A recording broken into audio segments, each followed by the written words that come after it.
அப்பாவுக்கு பக்கவாதம் ப்ராப்ளம் இருக்கு மேடம். சரிம்மா. 2.5 வருஷம் ஆகுது ம். பக்கவாதம் வந்து. ம். கை, கால் வர மாட்டேங்குது மேடம். சரி. நடக்குறாங்க. ம். தாங்கி தாங்கி நடக்குறாங்க. அந்த அளவுக்கு சரியா நடக்க முடியல. கை, கால் வர மாட்டேங்குது மேடம் அவங்களுக்கு. சரி. சுகர், பிபி எதுவும் இருக்காம்மா ஹையா? ஆமா மேடம். சுகர், பிபி இருக்கு அவங்களுக்கு. சரிம்மா. அதுக்கு மெடிசன் எடுக்குறாங்க. ம். நல்லா பேசுறாரா? வாய் கொளறது அந்த மாரி ஏதாவது இருக்கா? வாய்ஸ் சரியா வர மாட்டேங்குது மேடம். ஓரளவுக்கு ஏதோ மேனேஜ் பண்றாங்க.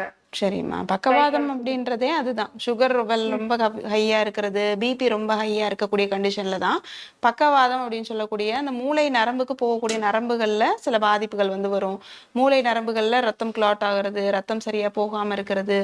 இந்த மாதிரியான கண்டிஷன்ல அதுக்கு ஆப்போசிட் சைட்ல கை கால்களையும் வந்து பாதிக்கும். சில பேருக்கு முகத்தையும் சேர்த்து கூட பாதிக்கும். முகவாதமும் கூட வந்து இருக்கலாம். இப்போ அப்பாவுக்கு இருக்கக்கூடிய கண்டிஷனுமே அந்த மாதிரி தான் இருக்கு. முகத்தையும் சேர்த்து தான் வந்து பாதிச்சிருக்கு. வாய் கொளறது, பேச முடியாம நாக்கு மடக்க முடியாம நாக்கும் சேர்ந்து வந்து ஸ்டிஃப் ஆக ஆரம்பிக்கும். எப்படி கை கால்கள் அதோடைய தசைகள் வந்து எப்படி வந்து ஒரு இருகல் இருக்கக்கூடிய தன்மையில ஸ்டிஃபா வந்து மாறுதோ அதே மாதிரி முகத்துல இருக்கக்கூடிய அமைப்புலையுமே ஒரு சைடு வந்து முகம் வந்து ஸ்டிஃபா மாற ஆரம்பிக்கும். சிரிக்கிறதா இருந்தாலும் சரி இல்ல பேசுறதா இருந்தாலும் சரி ஒரு சைடு வந்து அவங்களுக்கு தண்ணி வடிகிறது, சாப்பாடு வந்து ஒரு சைடு வடிகிறது, தண்ணி குடிச்சா ஒரு சைடு தண்ணி வடியும். சில பேருக்கு வாயில வந்து எச்சில் ஒரு சைடு வந்து வடிஞ்சிட்டே இருக்கும். இந்த மாதிரியான கண்டிஷன்லாம் உங்களுக்கு வாயில இருக்கக்கூடிய தசை இறுக்கம் தான். சாப்பாடு சரியா மென்னு சாப்பிட முடியாது. அதே மாதிரி நாக்கு மடக்கி பேச முடியாது. கண்ணுமே சரியா இமைக்க முடியாது. கண்ணு ஒரு சைடு இறங்குன மாதிரி இருக்கும். இந்த மாதிரியான கண்டிஷன்லாம் சேர்ந்து பக்கவாதம் வந்திருக்கு, முகவாதம் வந்திருக்கு அப்படின்ற கண்டிஷன்ல கூட நம்ம ஆர்ஜிஆர் ஹாஸ்பிட்டல்ல மூலிகை சிகிச்சைகள் குடுத்துட்டு இருக்கோம். நெறைய பேருக்கு பக்கவாதத்தோட சேர்ந்து முகவாதமும் இருக்கு. அவங்களுக்கெல்லாம் நம்ம தலையிலேருந்து பாதம் வரைக்குமே ஃபுல் பாடிக்கான சிகிச்சைகளும் தான் குடுக்குறோம். தலையில முதல்ல வந்து சிரோதரான் பண்ணக்கூடிய ஒரு சிகிச்சை. அதே மாதிரி நரம்பு ஸ்டிஃப்னஸ் அந்த மசில் ஸ்டிஃப்னஸ் சொல்லக்கூடிய கை கால்ல இருக்கக்கூடிய தசை இறுக்கத்துக்கு முறையா நம்ம பொடிக்கிழி சிகிச்சை வந்து குடுக்குறோம். இதெல்லாம் குடுத்து அவங்க கை கால்கள்ல பொருள்கள் பிடிக்க முடியாம இருக்கலாம். அவங்களுடைய ஷர்ட் பட்டனே அவங்க போடுறதுக்கே கஷ்டப்படுவாங்க.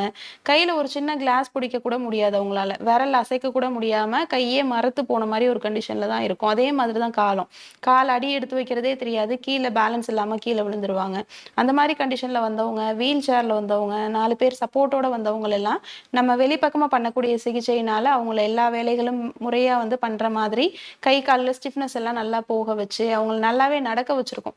அதனால ஒண்ணும் பயப்பட வேண்டாம். அப்ப நேர்ல கூட்டிட்டு வாங்க. பக்கவாதத்துக்கு மட்டும் கிடையாது, முகவாதத்துக்கும் நம்ம ஆர்ஜிஆர் ஹாஸ்பிட்டல்ல வெளிப்பக்க சிகிச்சைகள் குடுத்து நல்லாவே நடக்க வைக்கிறோம்.